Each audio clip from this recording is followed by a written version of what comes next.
11:30 appointment. Okay, is anything? Since we've gone into the electronic medical record, it's made a world of difference. The staff was very reluctant at first, and possibly since they hadn't had so many experiences with me yet, they were willing to consider it. But we also had people come down who were implementation experts, and so a lot of the initial work they did was to try to make everybody feel comfortable. This wasn't the first time they'd done anything like this. Other staffs had done well and enjoyed it afterwards. And then the staff became a part of trying to plan the implementation. What kinds of medicines would we use, and what kinds of workflows would we have? So each of them, I think, had a little something that they were promised they would be getting out of this project. We found that after a week, the patient demand was so great that we were really going full gun and seeing patients just like we had before, and we were electronic. I think an awful lot of doctors see the cost as something that comes directly out of their pocket rather than costs that are amortized over a period of time, and also costs that also help to make the office more efficient so that you practice better, and some of your costs go down, and the numbers of patients that you can see and do a good job with are better. Suddenly there are all these quality indicators that you can measure any way you want to, primarily for practice improvement. I spent one weekend using the program to search for all patients with any kind of cardiac diagnosis who weren't on aspirin, and boom, 4 pages of names showed up. So I called them up, and on a Saturday I said, "This is your doctor, would you start taking aspirin?" They said, "Sure." And at the end of a couple of hours of planning like that, I said, "My gosh, I'm probably one of the only practices in America who can unequivocally say that every patient of mine who needs to be on aspirin is on aspirin." And that was very electrifying. People aren't going to want to go to the doctor's office very more unless they're sure you're looking up more information on the net for them, and you're using tools that put together information in interesting ways, guarantees them safety of taking their medications, and can be brought, and that information can be taken any place in the world they may want to travel to. So they can get started. We started out as a very small 4-person group that had the vision of growing and developing a integrated cancer center in our community. All of this is created for patient flow: radiation oncology, medical oncology, laboratory, diagnostic imaging, and support services. The beauty of this is the integrated component of it, and it's got to be based around quality.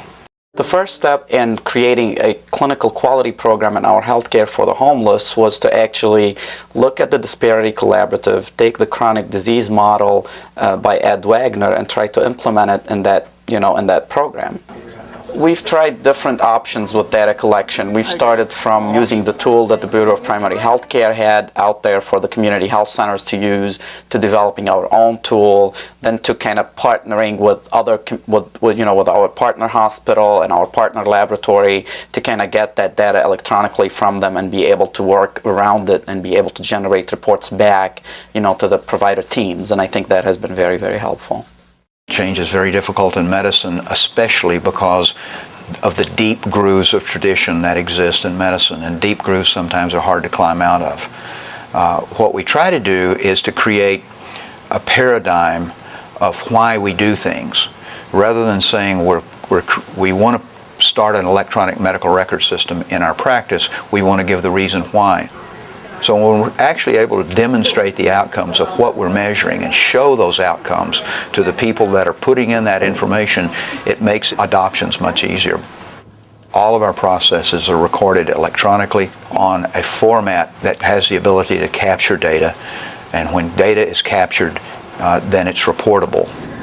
Do we have any idea when we're going to reduce scans? The first query we did, we found we actually treated women with lung cancer less aggressively than we did men. And so we came back and discussed that and changed our behavior altogether. It was a real eye-opening experience that has created actionable knowledge. It was not something we wanted to see, but it's something that was very important for our patients. Our goal with electronic information management is knowledge. It's knowledge that changes behavior. When we started in year 2000, our average hemoglobin A1C for the clinic was 9.4. At that time, we had 1,300 diabetic. In 2004, we had 2,150 diabetic with an average hemoglobin A1C of 7.6. You know, that is impact. I mean, when you see, if you know that with every drop in 1 percentage point in hemoglobin A1C, you reduce mortality and morbidity by 20%, having a drop of, you know, almost 2 percentage point, that's a tremendous impact on these people's lives. And I think that to me is very rewarding. That is very rewarding.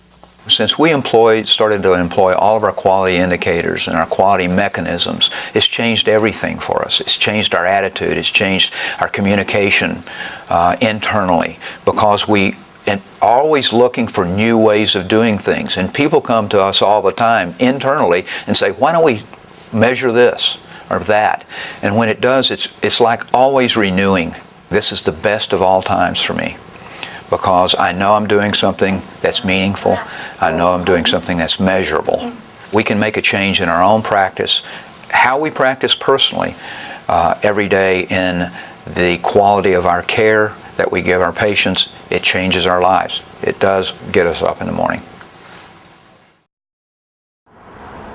About 10 or 12 years ago, I got frustrated with the paper chart. It seemed that a great portion of the patient contact was spent trying to find things, particularly tests and things that were important, or things that were several years old that had relevance to the medical problem now.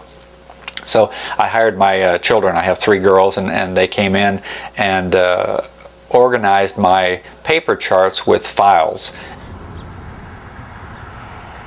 So we spent a better part of a summer doing that, and then after all that time and effort, I realized this really was no better than what I had. So with that, we went to the electronic chart and computerized record keeping. The biggest barrier with the electronic records were the cost initially, but once you're beyond that, the ongoing process of correcting glitches is probably the most frustrating things for me. If there's a software-related issue, then I just simply have to be patient. The consortium that we're part of is led by the Medical University of South Carolina. They help us institute changes within the practice by way of utilizing the electronic records more efficiently, and then they provide the quality assessment on a regular basis. Some of the success that we have with coronary disease, atrial fibrillation, you expect to be good, and you are. Hello, how are you? But then in other areas, you find that you're not doing as well as you could or should, and so the combination of having nationally recognized standards of care, a vehicle that rates how effectively you do, puts you in the position of saying, okay, I need to do something about that. The ability of the computer and data extraction, I think, is wonderful.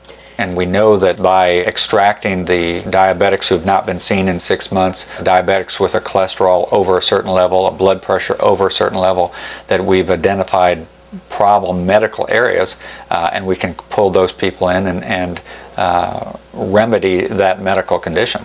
When I discuss referral to a consultant or a specialist with the patient, within a minute or two I can generate a complete medical history. Specialists appreciate that and have come to rely on it. The staff is very actively interested in competing with other practices that are in the consortium, because when we go to these meetings, you want to be the best. We have a graph that lists the basic parameters of the performance and the outcome data that's being collected. And when you get at or above the national benchmark, then you get a gold star. Not bonuses, not reimbursement, but a gold star was incredibly effective to get the staff involved with it. It works. Yeah. The ability and recognition of quality outcome has basically kept me in medicine. You need some sense that, hey, this is worth it. I enjoy what I'm doing. I am getting the positive feedback. It's going to keep me going until I retire. So that's where it's at.